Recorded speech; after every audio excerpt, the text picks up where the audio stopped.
leader de Ligue 2 BKT. Toulouse reçoit Auxerre 3e, 4 points derrière. Les deux formations n'ont pas connu les résultats escomptés lors des rencontres précédentes et vont tâcher de rebondir pour rester en haut de tableau. Le TFC a subi sa première défaite de la saison face à Caen, puis concédé le nul à Amiens 0-0. C'était d'ailleurs la première rencontre sans marquer pour les hommes de Philippe Montagnier. La GIA de son côté reste sur 2 nuls consécutifs, dont le dernier en date, 2 buts partout à domicile face à Nîmes, et ce après avoir mené 2-0 et se faisant rejoindre en encaissant 2 buts lors des 15 dernières minutes.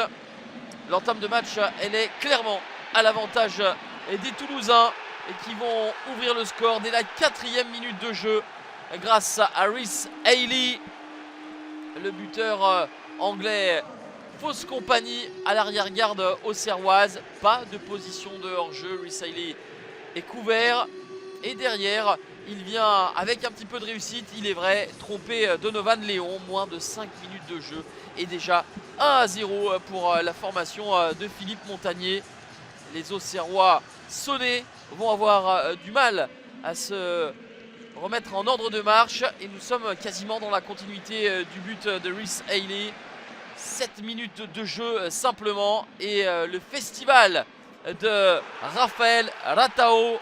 Le Brésilien marque son premier but en Ligue 2 BKT. Le Brésilien arrivé cet été du Slovan Bratislava en Slovaquie. Ça démontre toute la largeur du banc de Toulouse avec l'habituel buteur Onewu qui était sur le banc. Et bien, on découvre Rafael Ratao qui avait été blessé pendant de longues semaines, de longs mois. Et bien là, il sort de sa boîte pour inscrire le deuxième but des Toulousains. On le retrouve, Ratao, avec le TFC qui déroule. 24e minute de jeu, ça fait déjà 3-0. Steve Mboué, le jeune Camerounais de 19 ans, marque lui aussi son premier but en Ligue 2 BKT. On appréciera la subtile déviation d'Isiaga Silla. Steve Mboué qui est titulaire en l'absence de Spearing et de Jagereux. Il saisit la chance qui lui est donnée d'être titularisé et à la pause ça fait 3-0 pour le TFC qui a très vite étouffé la GIA. Et les regards marqués du côté de la GIA, Mathias Autrette.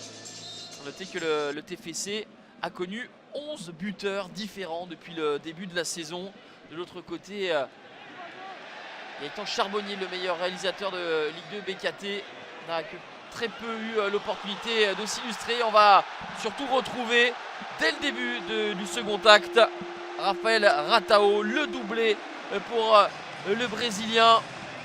Une subtile talonnade, c'était sans doute le geste qui s'imposait à ce moment-là pour surprendre Donovan Léon pour la deuxième fois de l'après-midi. 4-0 pour le TFC d'entame de deuxième période.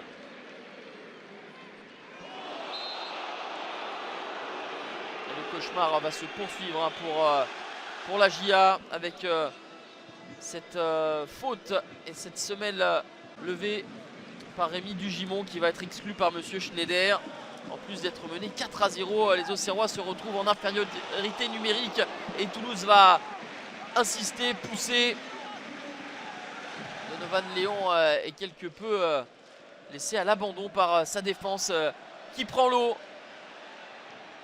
Sur les côtés, les vagues ne cessent de déferler et le service impeccable de Nathan Ngoumou pour Rhys Haley qui signe un doublé. 5-0 à la 72e minute.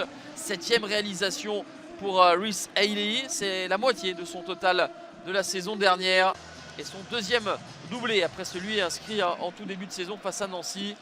Jean-Marc Furlan qui goûte très peu l'après-midi et la prestation de ses hommes.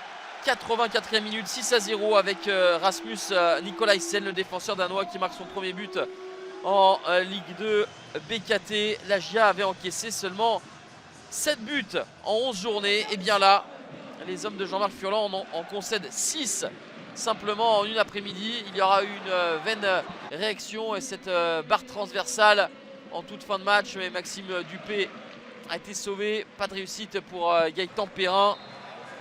C'est la plus large victoire du TFC depuis 1997, la plus large défaite de la GIA depuis 2005. Les deux matchs sans succès sont oubliés. Le leader toulousain se relance avec la manière en étriant une formation auxerroise 4e qui a vécu un véritable calvaire au stadium. Et désormais voit les 2 premières places s'éloigner après n'avoir pris que 2 points sur les 3 dernières rencontres.